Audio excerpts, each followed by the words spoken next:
My name is Jerome Perry. My cameraman is Alan Eggers. We're doing a video interview with Harold Becker, a lifelong Cedar Rapidian, chairman of the board of the Guarantee Bank and Trust Company, and president of the Regent Investment Corporation. Harold, tell us when and where you were born. I was born in Muscatine, Iowa, 1922. Mm-hmm. What was your dad's name? My dad's name was Ori L. Becker. Mm-hmm. Your mother? Anna D. Gladstein. What was their maiden name? Gladstein, G-L-A-T-S-T-I. Okay. Did you remember your grandparents? Yes, I knew my paternal grandfather. Oh no, both my grandparents on the paternal side. Only knew my grandmother on the maternal side. Mm-hmm. Did you have any brothers and sisters? I have a sister. She lives in Phoenix now. Mm-hmm. And what was your dad's occupation? My father, when we came to Cedar Rapids, we started in the grocery business, but prior to that, he was a young man, and he was a supervisor for Standard Oil in the Tri-Cities, Quad Cities back. Tri-Cities then, now it's the Quad Cities. And when World War I broke out, he enlisted in the Army, and Standard Oil told him they'd give him his job back at the end of when he came back, but they didn't back then, so he ended up being a clothing store salesman in Muscatine, Iowa. Mm-hmm. Your grandpa was an immigrant, wasn't he? Yes, correct. Mm-hmm. Both my grandparents were immigrants. Yeah. Mm-hmm. What country did they immigrate Both came from Russia. Mm-hmm. Did they ever mention why they left, why they come over here? My grandfather on my father's side definitely mentioned why he came here. He did not want to subject himself to the anti-Semitism and the prejudice of the Russians at that time. Russia was heavy with the Cossacks, who would raid small Jewish communities, and the Tsars were not friendly toward Jews at that time. Mm-hmm. My other grandfather, I don't know why he came except for the freedom. They both came for freedom. What did your grandpa do in Cedar Rapids? What was his occupation? Well, my grandfather didn't live in Cedar Rapids. No, my grandfather both my grandfathers are Muscatine. Okay. My paternal grandfather was really, he had a horse and a wagon, and he'd go up and down scrapping, finding scrap, and he was a peddler. Commonly called a peddler. Mm-hmm. My maternal grandfather ended up with a series of stores, retail stores. Could he speak English or? My maternal grandfather spoke excellent English. My paternal grandfather didn't speak very good English. He could get by. Hebrew probably was his main language? Or? No, Russian or Yiddish. Mm-hmm. That's his main language. Why did your dad come to Cedar? What come about that your dad come to Cedar Rapids? We came up to visit a relative of my mother's in Cedar Rapids on a weekend. It was a September weekend. This person had a small grocery store located at 107 3rd Avenue Southeast. And he told my father, he said, I'm moving to Illinois. If you know of anyone who would like to buy a grocery store, let me know, because I'd like to sell the store. And my father said, well, don't sell it till I come back, call you. He went home back to Muscatine. He didn't have any money, and he had about $500-600 of his own money. He went to his father, who had about $500 of his life savings, and his father gave him his life savings of $500. And he went to the bank in Muscatine and borrowed $1,000 on a life insurance policy. And then he came up here and he made the man an offer to buy the store with a couple $1,000 down, and he'd pay him $100 a week for the rest of his life until he paid it off. And the man took the deal, and that's how we got to Cedar Rapids in 1925. And this is the store first store that he purchased? Right. Yeah. Mm-hmm. This is the store he purchased. What's the address of that store? 107 3rd Avenue Southeast. Mm-hmm. And that was strictly groceries? Strictly, well, we had a meat department over here. Mm-hmm. And this is my father right here, this man right here. Mm-hmm. It's my father, back then when he was a young man. Mm-hmm. Very good. Interesting story about that store. When my father wanted this big cooler built back here, he hired somebody to build it by craftsmen, and it happened to be George Forstner, who ended up being, as you well know, the leader of the Amana Corporation many years later. But George started by building, one of his first jobs was to build coolers like that for grocery stores. Mm-hmm. I can imagine when your dad purchased this store, this was back in the day, the horses and wagons.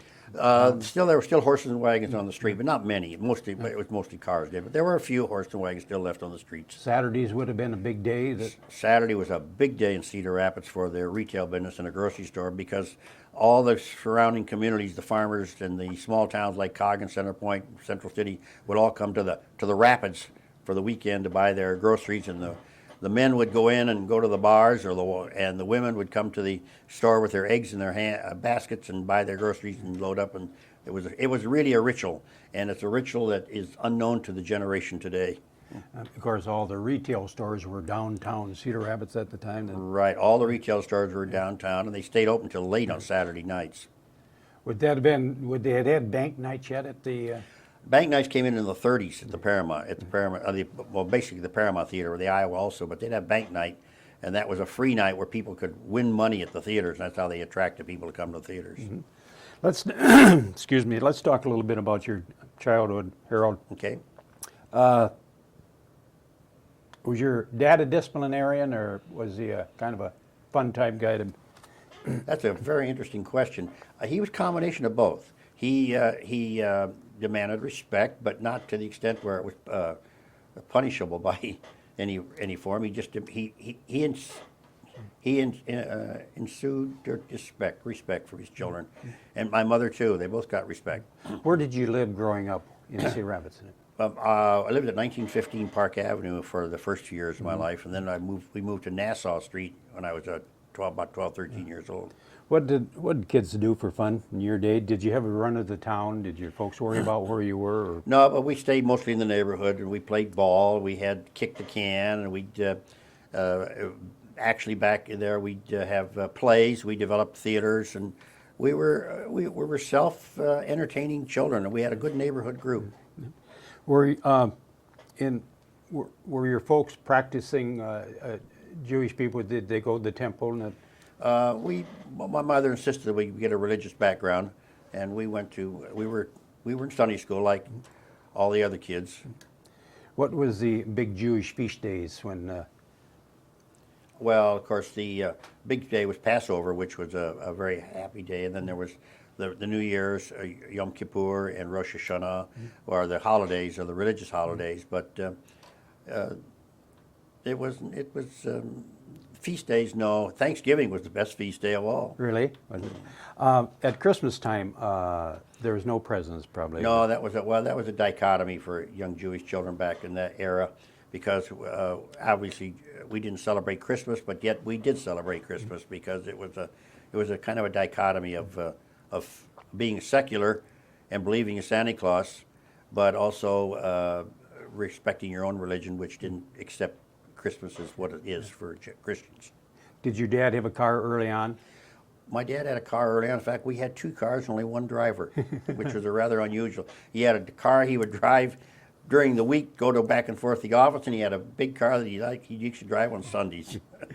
Did he used to take the family on Sunday drives? Absolutely. We used to go all the time. We'd do something on Sundays.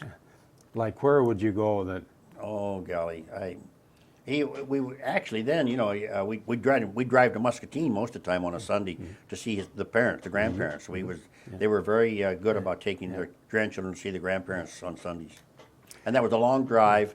And by the way, the road to Iowa City was paved, but the road from Iowa City to Muscatine was not paved. And there are many days we got stuck in the mud. Was being raised Jewish in the Midwest, you were telling me that the Midwest Jewish lifestyle is quite a bit different than out east. Oh, there's no question. It's a more assimilated, integrated lifestyle in the Midwest. First of all, sheer numbers make the difference, and number 2, there's not a common denominator of a lot of friends. When you live in the Midwest, you integrate, assimilate, and become part of the community, which is why the Midwest is, in my opinion, is a better place to live than the East. As a young boy, you probably grew up in the grocery business. Right. I started when I was 5 or 6 years old. I used to go down to the grocery store all the time, and my father used to let me put the cans on the shelves. And when I was about 6 or 7 or 8, 6 or 7, I would be allowed to wait on a customer and get the groceries for the customer, because it was all service. I thought I turned that off. It was all service customer. When I was 8, he allowed me to wait on customers directly, and soon I was learned he was allowing me to make change in the cash register, which was a big event in my life, to be able to make change and work the cash register in the adding machine. I learned count money before I could before I was going to school. I was learning how to make change, which people today don't do with automatic cash registers. It's all counted for them. Did your dad have a good business head on him? My father was extremely good businessman. He was very energetic, very creative, extremely creative. The man had a creativity that I really admire now that I look back upon it. Early on, did your mothers and your sister, did they work My in the sister store never too? worked in the store. She never had anything to do with it. My mother worked constantly alongside of my father, and she was a real helpmate and a real partner. I can imagine a lot of the produce in the store or the products in the store probably come by bulk in barrels and Everything was in bulk and barrels. That's also something that's very difficult for people today to understand. But the beans, the rice, and the brown sugar and the white powder sugar and everything came in bulk, big bags, barrels. The biggest thing was experience was when a barrel of coconut would come in. A big barrel of coconut, and you could take the top off that coconut, it had the aroma of coconut, and everybody wanted to dip their hand in there and start eating raw coconut. It was a great thing. And the one big thing I'll never forget were dates, because dates came from the Middle East, and they came sticky. They were the worst thing in the world to break up into package, but that was a great experience. Of course, potatoes came in big 100-pound bags, and we would dump the potatoes on the floor and then scoop them up and put 12.5 pounds in a paper bag called a peck. A peck of potatoes was the common denominator for selling potatoes back in the 30s. pickles in a barrel. Pickles in a barrel, sauerkraut in a barrel. Everything was bulk. When I go into a grocery store today and I see all the commodities, I marvel at how much volume we used to put out in just basic stuff we'd have to package. He had a meat counter. Oh yes, we had a meat department in the stores. Would they sell rabbits and chickens and? We always sold chickens and of course beef and pork. And many a time the butcher would get a big side of beef, or he'd get a big cow and bring it to the back, and they'd cut it up into pieces. Rabbits was an interesting story. We didn't sell rabbits until during World War II. Meat was in very, very scarce supply during World War II. And post-World War II, right after this, meat was still in scarce supply because most of it was going to the servicemen and production was down. But they found that there was a shipload of rabbits coming in from Australia. And my father bought a truckload of these rabbits, dressed rabbits from Australia, and put them in the meat department, and they just actually hopped out, so to speak, because people were so scarce for raw meat back then. That was the only time we ever sold rabbits. Did your dad do his own butchering? My dad was not a butcher. He always had hired butchers. He was not a butcher. When you sold chickens, would they still have the feathers on them? Chickens would, basically the feathers would be off, but the insides were still there. And I learned how to clean chickens when I was very young. It was not a very fun job, but I had to learn how to do that because that was something the kids could do. Would your dad have a lot of the Jewish from the Cedar Rapids area as customers? No, that was not part of our business. Did he deal in kosher meats? Or? No. Okay. No. Did he go? Where would he buy his produce? Did he have to go into Chicago or someplace? He would. We had wholesalers here in Cedar Rapids who would supply us, but he also would go to Chicago every week or two and buy on the open market in Chicago. We'd buy truckloads of produce and groceries, and that's how we survived, by being different than the rest of our competition. We'd have things that the competition didn't have, and we'd have it at a better value than the competition didn't have. Did you ever go along with him as a young boy? Oh, when I was about 8, he took me in. That was the biggest thrill of my life, to be hand in hand with my father, and it was one of the greatest bonding experiences I still remember at this point. Would you take the train out of Union Station then? We took the train out of the station and went in, and it was a long trip, back then. It was, oh gosh, it must have been a 6-7 hour trip back then by the train. Mm-hmm. When they went to hire help, was help hard to get? Help was not hard to get. Help worked for long hours for little money. I remember distinctly one time when my father went to Chicago for a buying trip, and left the store in charge of my mother, and she needed a helper. She called the employment agency up here, the Iowa Employment Agency, told him to send somebody down, and he didn't show up, and she was very disappointed. The next day she called him. She said, "Why didn't you tell that man to come down?" I thought you were going to send me somebody. He said, well, we did send you somebody. He went, looked in the window and saw how nice everybody was dressed, and all he had on was big bib overalls. He didn't think he was dressed nice enough to go to work there, so he didn't come in. So my mother called back and said, you send that man right back here. And he came back and he stayed with my parents for about 25 years. But it was easy to get. They didn't get much money back then, Depression era. The Depression era, a man would make maybe $8 a week, $9 a week, and he worked a long week. That was not a 40-hour week. Those were probably 60-hour weeks back then. We worked many nights. We'd scrub the stores. We'd get there at 6, 7 o'clock in the morning. It was a long, long process, but people wanted the jobs, and there were plenty, and they worked. And this was a 7-day a week? No, Probably no, we were never open Sundays. No, we were never open. One day a week was rest.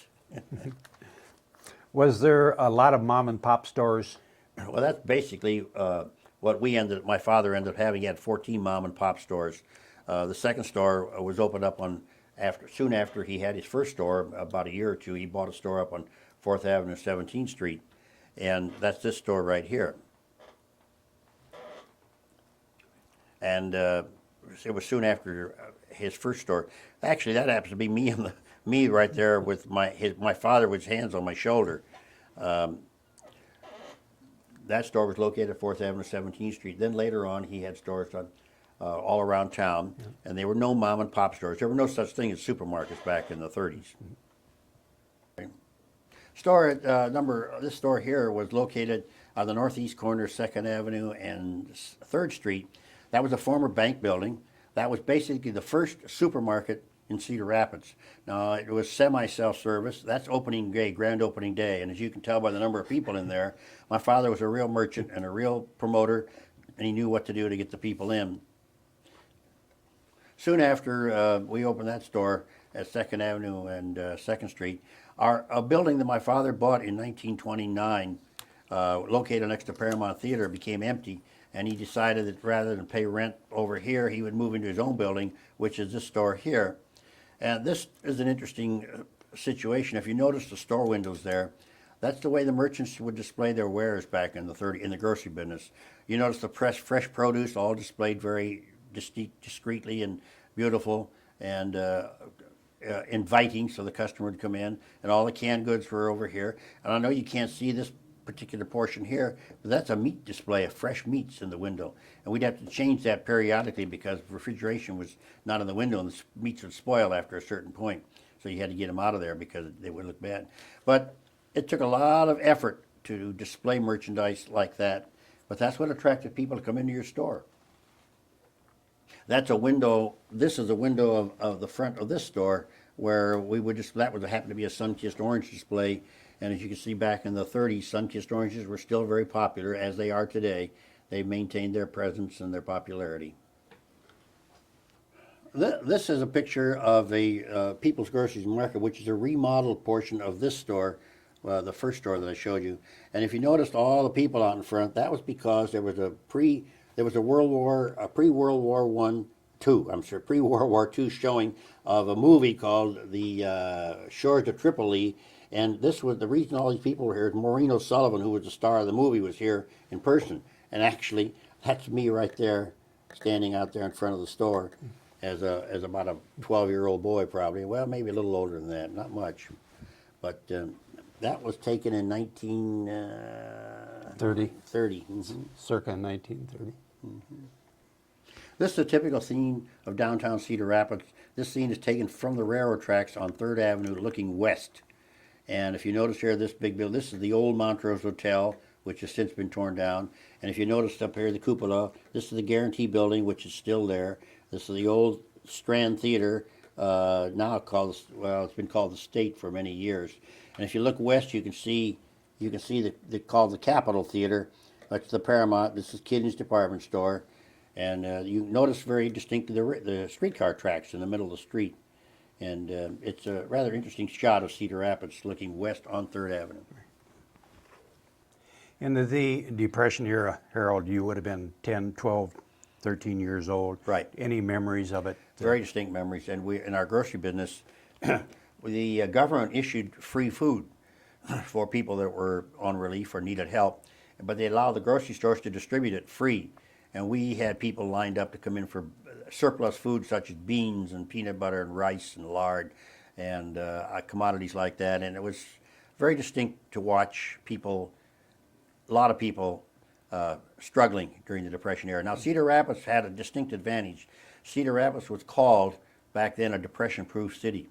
It was a rather interesting phenomena. Cedar Rapids did not experience the Depression the way other parts of the country did.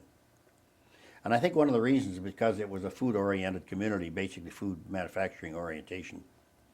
Did your dad give credit, or it was cash and No, carry? ours was strictly a cash and carry store, which also was very distinct for the time because most of the grocery stores at that time were credit. And that's one of the reasons we succeeded so well during the Depression was we had cash and we had money to buy surplus and surplus merchandise and surplus commodities at discounted prices, and he'd turn around and sell them at discounted prices, so everybody benefited. We'd make a little more, the consumer got a better deal, and that's the reason. But cash was king. Was shoplifting prevalent back then? Shoplifting was extremely prevalent and was a very touchy situation. You'd have to, I don't think it's changed much, to tell you the truth. I think today the stores still experience the same thing. But it was very devastating to watch parents teach children how to do it. You remember Daddy Ward? Oh, I remember Daddy Ward, and of course Charlie Ward, his son, worked for us in the grocery business. He was a great guy, and Daddy Ward had a great history in Cedar Rapids at the Sunshine Mission.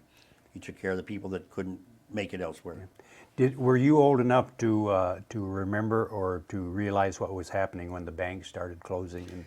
Yes, I do. I was 32, and I was 10 years old, and I remember very distinctly how the banks were all closing. And my mother, fortunately, had some kind of I don't know whether it was a premonition or not, but she went up to the banks 2 or 3 days before they closed and got her money out. And why, I'll never know.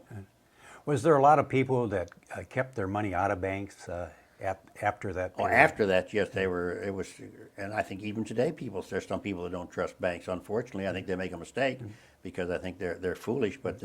But back then, after the Depression, when the banks all closed, there was a distinct aversion to keeping money in the bank. Did Weaver Whitwer, was he on the scene at this time in Cedar? Weaver had a wholesale grocery house in Cedar Rapids, and he was my father's main supplier back during that era, during the Depression. Later on, we had a falling out with Weaver, but during that era, the 30s and the Depression era, he was our main supplier. Yeah. You had mentioned the fact that you were driving a car at age 13. I had a driver's license at age 13. I could go anywhere in town at age 13, which was, today I find it a little strange to see kids driving it if they were 13.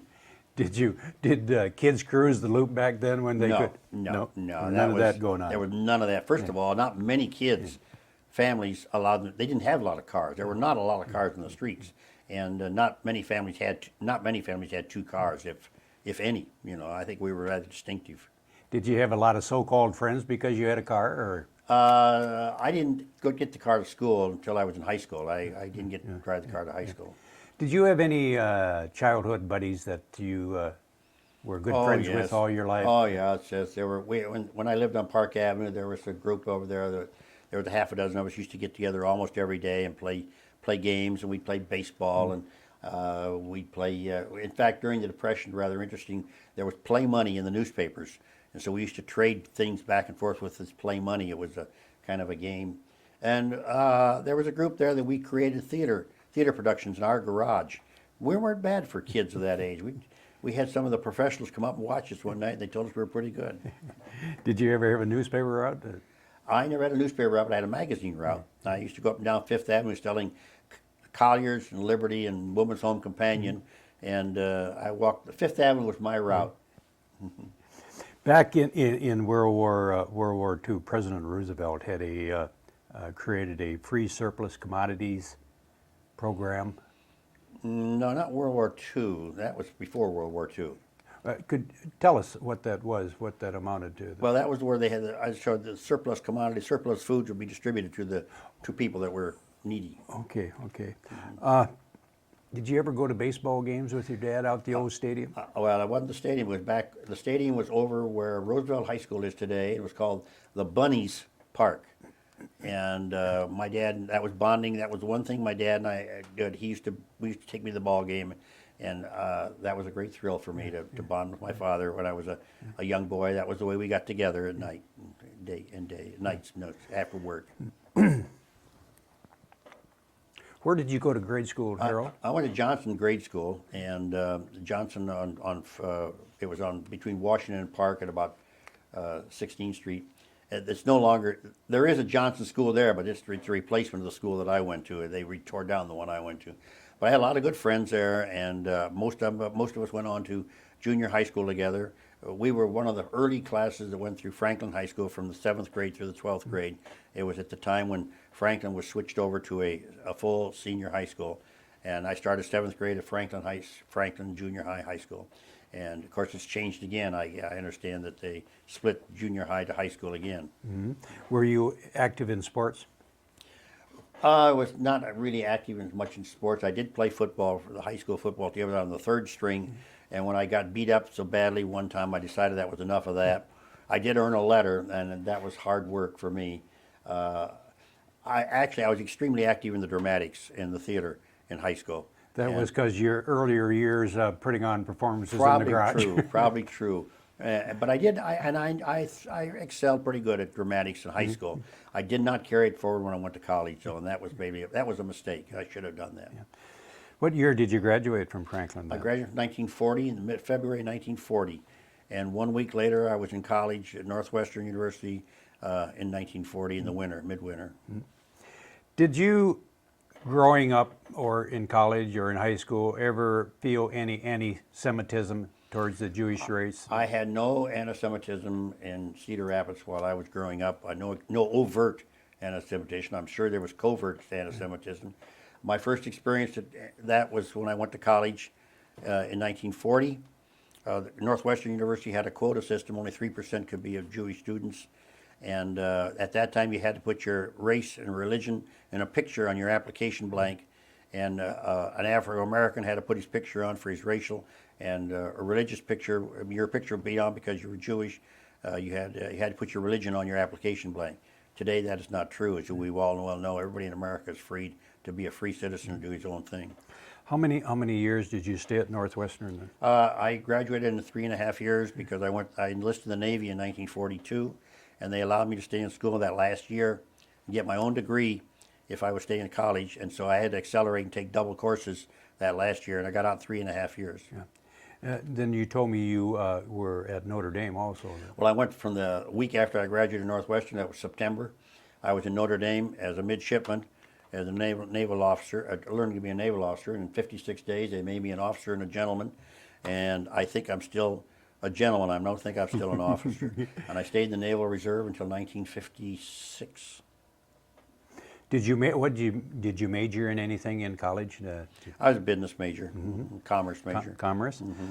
And where did you serve in the military? Were you shipped out to overseas in the southern? I got training in the United States, of course, for underwater sound gear and hydrophones and submarine detection. And I eventually ended up in the South Pacific, in a place called Eniwetok in the Marshall Islands, Eniwetok Atoll in the Marshall Islands. And I was there for about 1.5 years. And when the war was over, I was still there, and I came home soon after the war was over. And then I had a final job in the Navy. I didn't have enough points to get out. I had a final job in the Navy to dispose of war plants in Iowa, Illinois, and Indiana, which is an extremely interesting and thrilling experience to close up war plants like Pullman Railroad Car Company and Ford Motor Company in Des Moines. It was an interesting experience to do that. When did you, or maybe more so your folks, become aware that the Jewish race was being persecuted in Germany? Okay. First, I want to correct you, if I may. Being Jewish is not a racial structure. Being Jewish is a religious, ethnic structure, and it's not racial. So I just want to qualify and clarify that. Because there are Jews in every racial structure in the world. There are Oriental Jews, there are Afro-American Jews, black Jews, there's Caucasian Jews, there's Oriental Jews, there's Indian Jews. So it's not racial. I just want to clarify that for the record. There was infiltrations in the late 30s.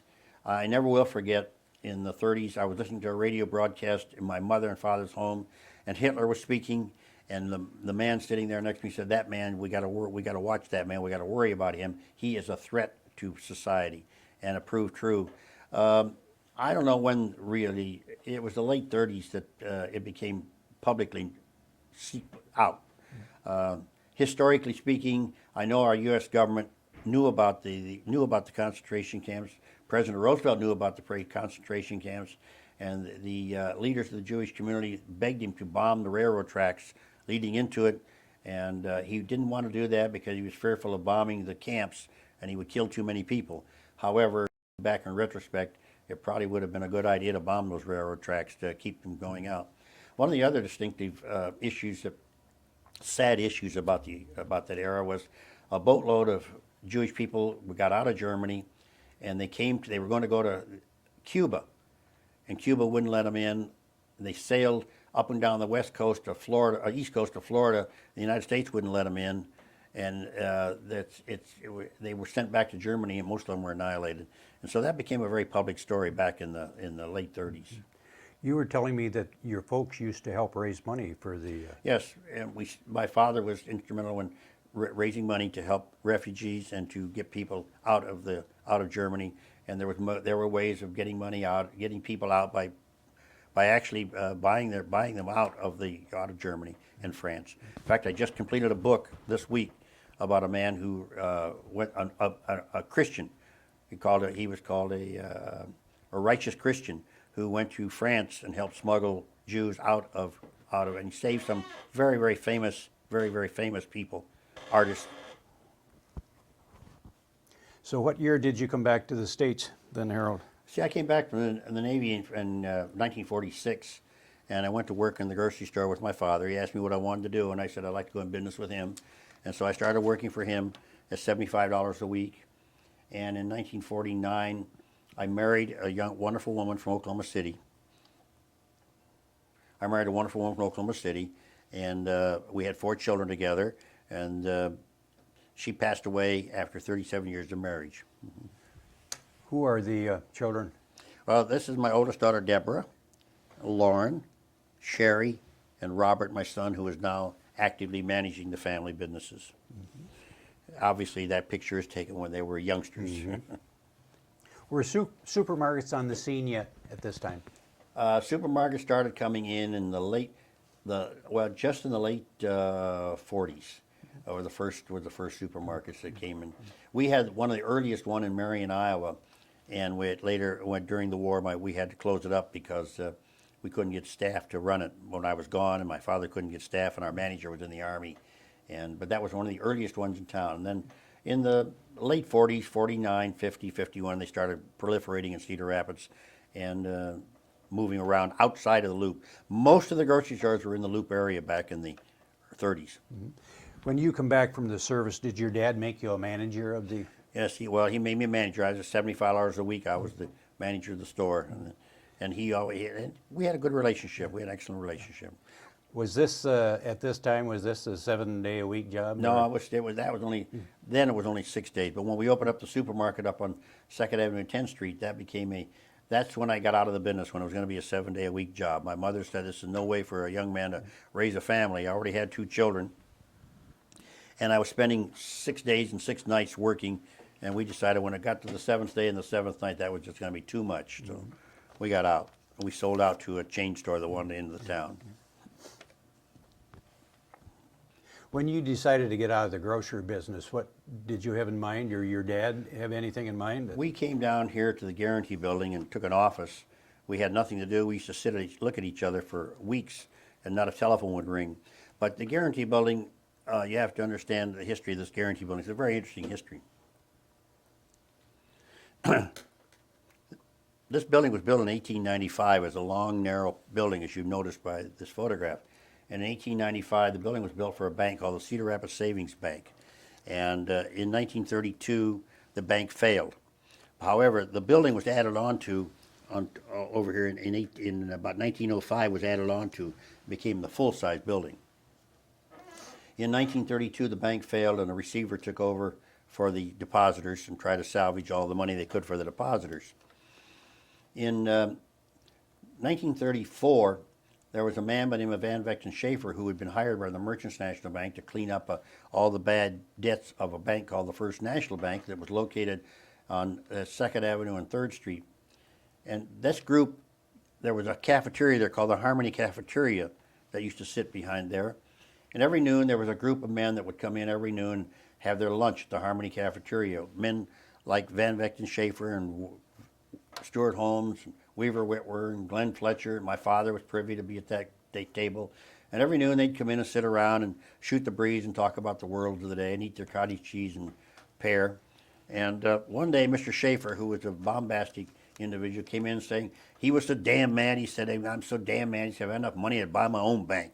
He said, I'm so damn mad cleaning up these old loans for the Merchants Bank. So one of them said, well, Van, he said, I'll kick in some money. So around that table, one said, well, I'll put in $1,000. And the other fellow said, I'll put in $10,000. The other said, I'll put in $5,000. Meantime, around that table, they raised enough money, a nucleus, for Van Vechten Schaefer to start the Guarantee Bank in 1934. My father was one of the charter stockholders of the Guarantee Bank. Not very many shares, because we didn't have as much money as the rest of the group sitting around there. They were on their way up.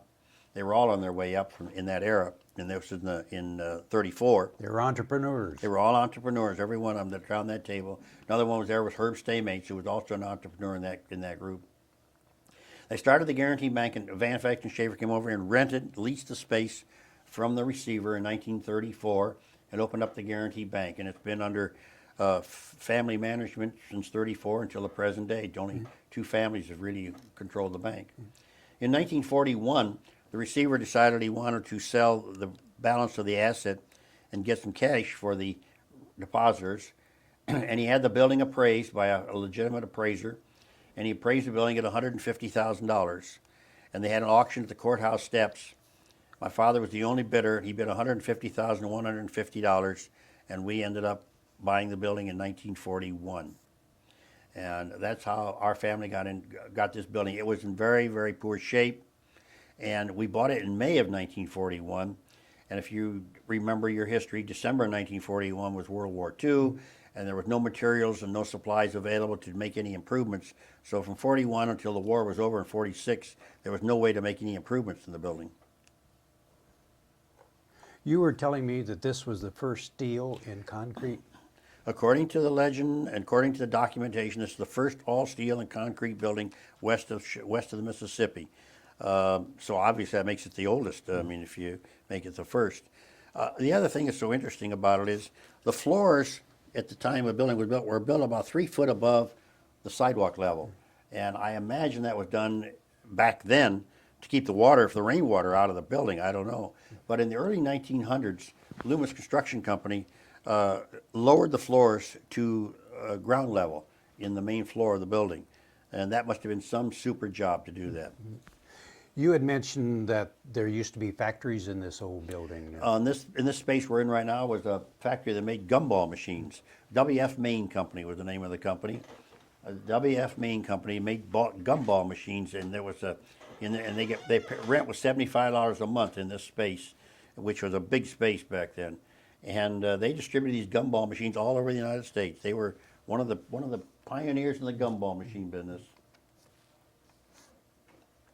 This was the site on which the building this was the property that was on the site where the building was built originally. It looks to me like that corner building might have been a church. However, I do not know the history of those wooden buildings there. But that is the site that the building was built on. This is a picture of the completed building as it's completed and currently up there. In the corner, the first portion, as we showed it before, was built in 1895, and this section was built in 1905 and added on to. And as you can see, the Guarantee Bank was already in here, so this picture was taken after 1934. It must have been taken probably early 40s, 50s. Were you active in the Chamber of Commerce? Oh, I've served in the Chamber of Commerce as a board member, and I've been active in other organizations in the community. Go ahead. You were telling me a story about the Fruhoff. Oh, sure. Back in the early 1950s, 46 years ago, actually, 46 years ago, so that would be about 50, what was that, would that make it? 46 years ago, a friend of mine was active in the chamber, came back from a chamber meeting, and said to me that the chamber had a chance to get a big industry here if they could provide 400 rental homes. And he said, but they can't use the local builders. Do you know how we could do that? I said, sure, I know how I would do it. He said, how? I said, well, first I'd try to find a builder outside of Cedar Rapids who would come here. And secondly, I said, you'd have to find a piece of land. He said, okay, you find the piece of land and I'll help you get the builder.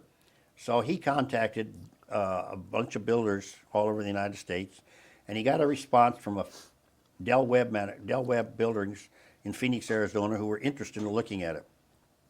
In the meantime, we needed 400 rental homes to get this industry, but we couldn't use any local contractors. Why? Because all the local builders were building at full pace, and they didn't want the labor market disrupted. They didn't want to get the electricians, the plumbers, and the painters out of whack and there was not enough of them in the town. So we contacted Del Webb. They came here. I'll never forget. It was a cold, wintry day. Flew in here with no storm coat, and it was colder than can be. We got him a storm coat, and we started driving around the town. And he said, "Why do you want to rent these houses?" And I said, "Well, that's the condition of this industry that's coming here." He said, we can sell them for $100 down and not have the hassle of being a landlord. So we said, okay, we made a deal. We became a partner with Del Webb. In the meantime, I had found a piece of ground out here west of Cedar Rapids on Johnson Avenue, and we went out and inspected the ground, and we formed a partnership with Del Webb to come here and build houses. And at that time, we built 156 houses in 56 days, sold them all. The market dried up, and Del Webb said they couldn't stay unless they could build 3 or 4 houses a day, and we couldn't. The market was just not here at that time. So Del Webb moved out, and we continued to keep the rest of the land for a while. In the meantime, the industry never came. Why didn't the industry come? Well, because they went to Memphis instead. It was Fruhoff Trailer Company, and in long term, it's probably better off because they finally went bankrupt. But the industry never came to Cedar Rapids. But we did provide 156 houses in 56 days at a very, very low price of $100 down. They were 2 and 3. They were 3 bedrooms, 2 baths, no basements, carports, and there was a tremendous value for the consumer at $12,950, $11,950. Those houses today in 2004 are selling for $60,000 or better. You were developed the area around the Jones Park Golf Course too, didn't you, at that time? A little. I developed Jones Park. There's a couple of streets down there, Jones Park. I developed up around Wright School on Center Point Road. I developed land called Bel Air, it's just south of Mount Vernon Road. I was a lot of development business back in the 50s. I'm not in it now. Yeah. Weren't you president of the Greater Downtown Association at one time? Yes, in fact, I was one of the instigators that created the Greater Downtown Association. At the time, Linndale was forced moving into Cedar Rapids Northeast, and all retailing at that time was basically downtown. We had all the department stores were downtown. There was Armstrong's, Killian's, Newman's, Kramer's, Martin's, Sears Roebuck, Montgomery Ward. They were all downtown. They were all the retailing was basically downtown Cedar Rapids at that time. Linndale developers started moving in, and of course the downtown retailers got provoked at the idea that there was going to be a big shopping center. So we formed an organization called the Greater Downtown Association. And at that time, we would meet every Thursday. We met over in the Roosevelt Hotel, and we'd have lunch. There was about 10 of us, 12 of us. The term of it was that they had to be the head of their company downtown. Robert Armstrong had to come. Van Vechten Schaefer came. Al Smonikoff used to come, or John Miller, I can't remember which one. Killian, Dick Shirley would come.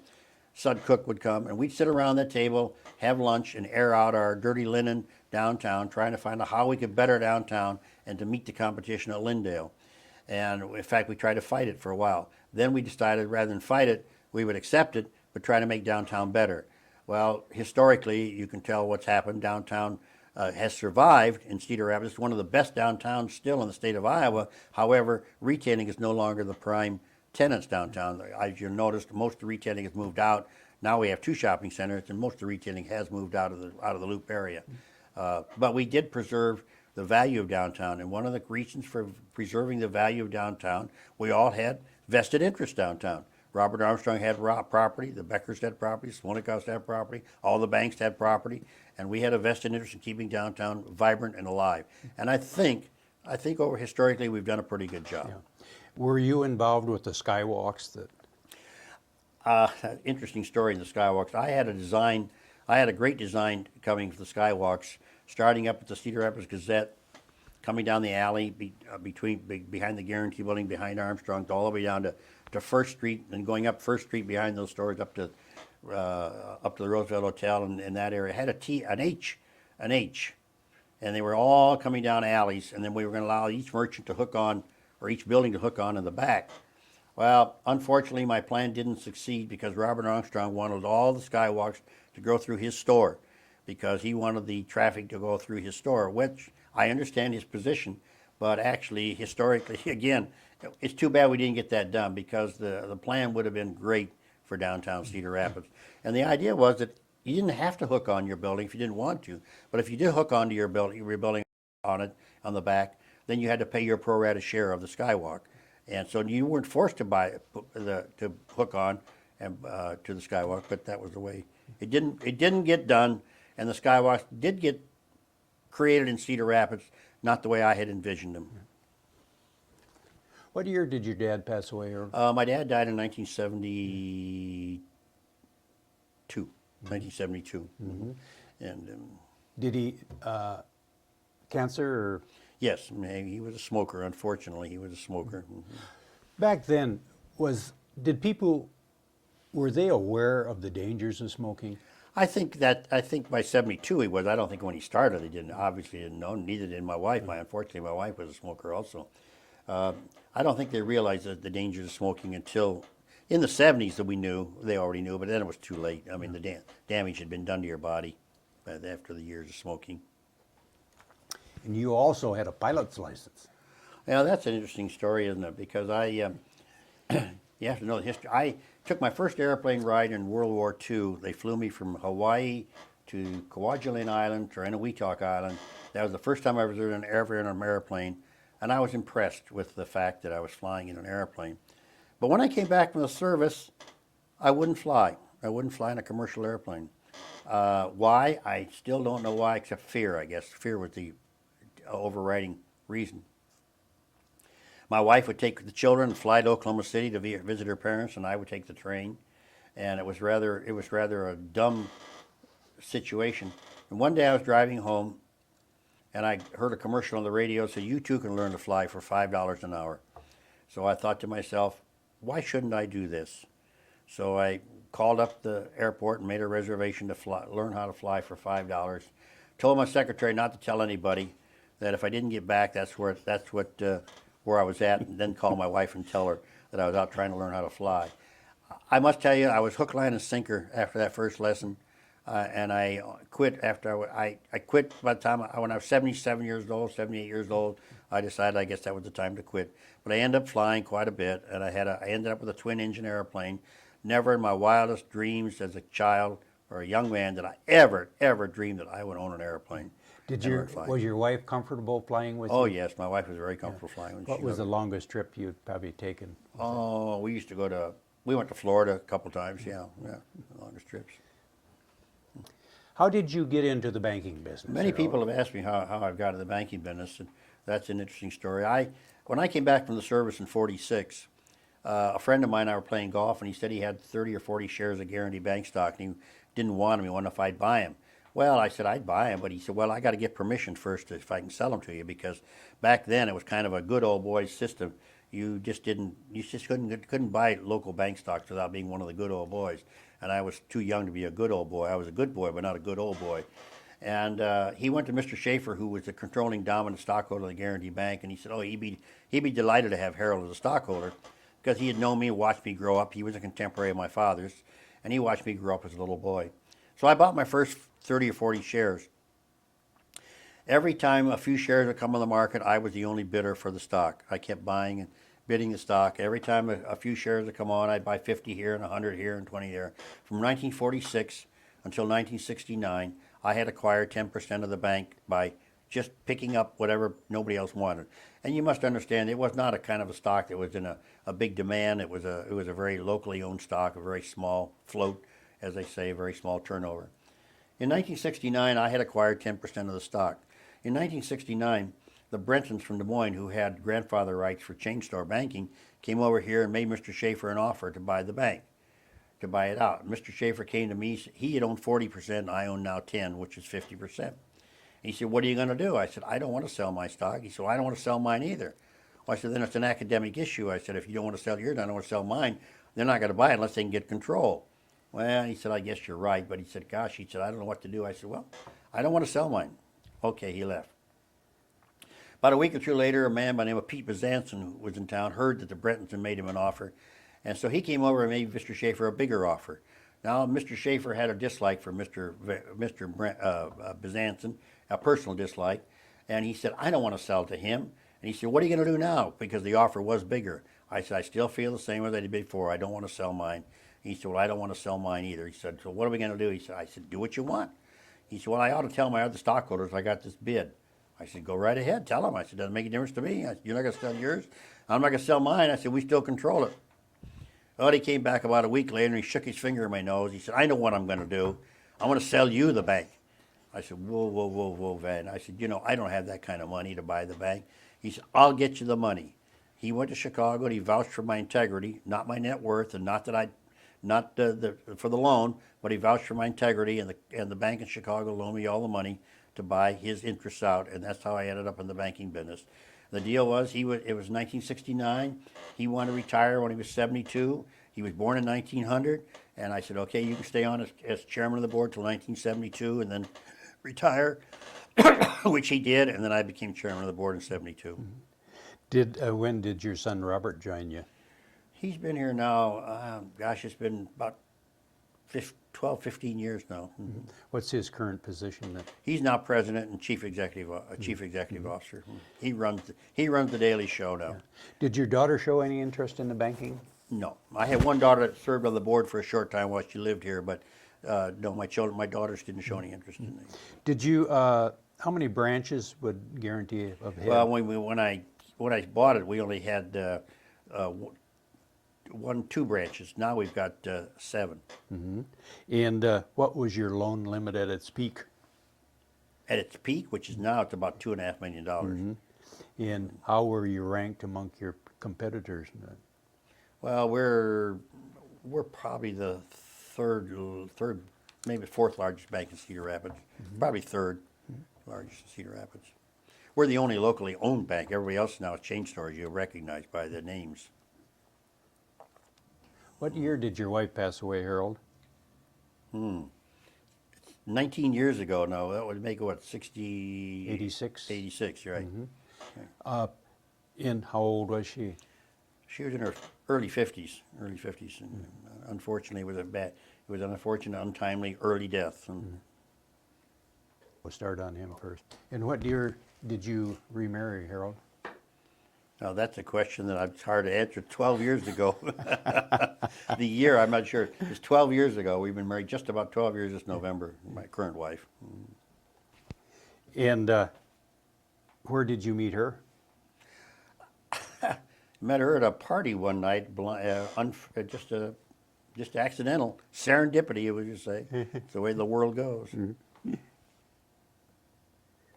And this is your family, Harold? Right, this is my family of, this is my son-in-law and my daughter, Deborah, who is his wife. And this is my daughter, Lauren, who is a lawyer in Atlanta. And this is my daughter, Sherry, who's in marketing in Kansas City. And my son, Robert, and his wife at the time. And my 2 granddaughters here, and my grandson here, who now is a graduate student in college. He's a big boy now. He wasn't as big then. But that's my current family. Very nice. And my wife, of course, and myself. Yeah, very nice. You were a very, very busy man throughout your life. Did you ever have time for hobbies? Oh, I've had a lot of hobbies in my time. I started out as a young boy stamp collecting. I was an avid stamp collector, and I still have my stamp collection, but I don't work it anymore. It really got away from me. I still have it though, and I've got some extremely interesting stamps from back then. Then I got into, I guess, coin collecting. I'm a collector by trade by nature, but my latest venture has been collecting toy banks, and I have collected. I got 1,500 toy banks, and I now put them all in a bank museum at our bank location in Hiawatha in this bank called Intensity on Boyson Road. We built regular display cases out there, and it's been a lot of fun. In fact, again, there's another issue. It just got away from me. After I got 1,500 of them, I had no room in the house. I had no place to stack them, and I just lost it.